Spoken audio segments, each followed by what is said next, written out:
குரு வாழ்க குருவே துணை. அஷ்ட உலகம் யூடியூப் சேனல் நேயர்கள் அனைவருக்கும் அன்பான வணக்கங்கள். இன்றைக்கி நமக்கு பார்க்க போகிறது இன்றைய நாளில் 2/1/2025 திருவோண நட்சத்திரம். அப்போ அந்த திருவோண நட்சத்திரம் அப்படிங்கிறது 4 பாதங்களை கொண்டது. திருவோண நட்சத்திரத்தில் பிறந்தவங்க பார்த்திங்கன்னா குறிப்பாக பெருமாளை வழிபாடு பண்ணணும்னு சொல்லுவாங்க. அது ஒரு பொதுவான நீதியாக நம்ம எடுத்துக்கலாம். இருந்தாலும் அந்த 4 பாதங்களுக்குன்னு உண்டான கோவில்கள் இருக்குது. அது முறையாக உங்கள் நட்சத்திரம் வரக்கூடிய நாளில் அந்த ஆலயம் போய் நீங்கள் வழிபாடு செய்யும்போது நீங்கள் என்னெல்லாம் நினைக்கிறீங்களோ அதில் ஏற்றம் கிடைக்கும். கல்வி, தொழில், ஆரோக்கியம், பொருளாதாரம், கோர்ட்டு கேஸு, வம்பு வழக்கு, என்னென்ன பிரச்சனைகள் இந்த இதில் இருக்கோ அவ்வளவுமே உங்களுக்கு படிப்படியாக குறையக்கூடிய வாய்ப்பு கண்டிப்பாக அந்த இறைவன் தருவார்.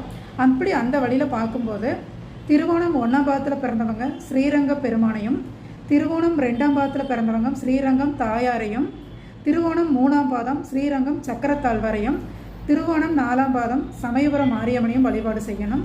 நீங்கள் முறையாக வழிபாடு பண்ணிட்டு வந்தீங்க அப்படின்னா